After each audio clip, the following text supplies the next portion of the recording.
Bismillahirrahmanirrahim. Assalamualaikum warahmatullahi wabarakatuh.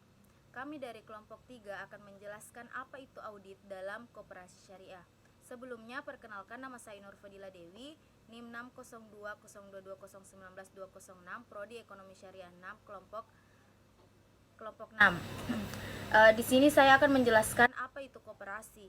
Koperasi berasal dari kata cooperation dalam bahasa Inggris yang berarti adalah kerjasama. Sedangkan menurut istilah, koperasi adalah suatu perkumpulan yang dibentuk oleh para anggota peserta yang berfungsi untuk memenuhi kebutuhan para anggotanya dengan harga yang relatif rendah dan bertujuan memajukan tingkat hidup bersama. Menurut Mas Fuk Zuhdi, yang dimaksud dengan koperasi adalah suatu perkumpulan atau organisasi yang beranggotakan orang-orang atau badan hukum yang bekerja sama dengan penuh kesadaran untuk meningkatkan kesejahteraan anggota atas dasar sukarela secara kekeluargaan. Saya akan menjelaskan materi bagian pertama, yaitu pengertian audit. Memiliki data yang banyak menjadi tidak berguna jika tingkat keakuratannya sangat rendah. Bahkan informasi yang salah dalam data tersebut dapat menyebabkan kekeliruan dalam pengambilan keputusan.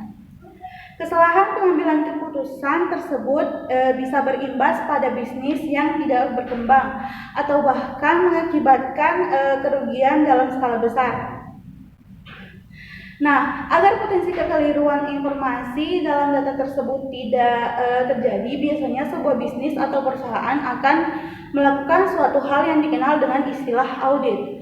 Secara singkat, yang dimaksud dengan audit adalah suatu kegiatan yang dilakukan guna meninjau kembali informasi atau data konkret pada laporan sehingga menjadi akurat.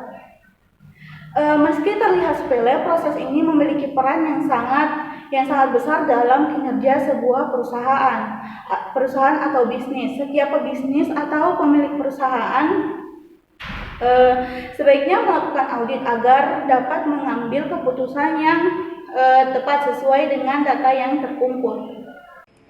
Baik, saya akan melanjutkan materi kelompok saya. Dalam beberapa tahun terakhir, koperasi syariah atau yang lebih dikenal dengan Baitul Ma'alwa Tamwil atau disingkat BMT terus mengalami pertumbuhan yang cukup pesat. Diperkirakan jumlah BMT di Indonesia saat ini mencapai 5.000 lembaga dengan jumlah aset mencapai 16 triliun dan melayani kurang lebih 4 juta anggota. Sebagai lembaga intimidasi keuangan, pengelola keuangan BMT haruslah transparan dan akuntabel. Salah satunya dibuktikan dengan telah dilakukan audit independen atas laporan keuangannya. Terima kasih. Audit atas laporan keuangan dapat memberikan sejumlah manfaat bagi BMT. Di antaranya, 1. Menunjukkan keprofesionalan dalam pengelolaan keuangan. 2. Meningkatkan kepercayaan anggota atau nasabah. 3. Memenuhi persyaratan untuk akses permodalan ke LPDB atau perbankan dan sumber dana lainnya. Pertanggungjawaban pada saat RAT kepatuhan terhadap regulasi. 4. Meningkatkan mutu dari laporan keuangan yang disajikan.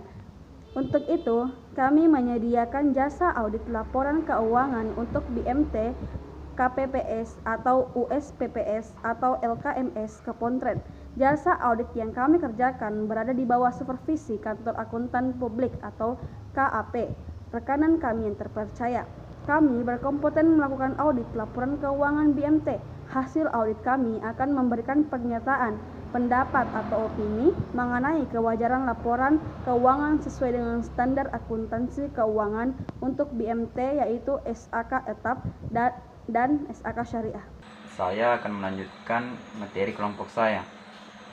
Peraturan Menteri Nomor 11 Tahun 2017 tentang pelaksanaan kegiatan usaha simpan pinjam dan pembiayaan syariah oleh koperasi dalam bab 9 penilaian kesehatan pasal 33 mewajibkan koperasi syariah yang memiliki 5 aset di atas 5 miliar untuk diaudit oleh akuntan publik. Baik, di sini saya akan melanjutkan materi dari kelompok saya. Audit dilakukan terhadap laporan keuangan koperasi syariah yang meliputi aspek kegiatan bisnis atau tamwil dan sosial atau ma'al.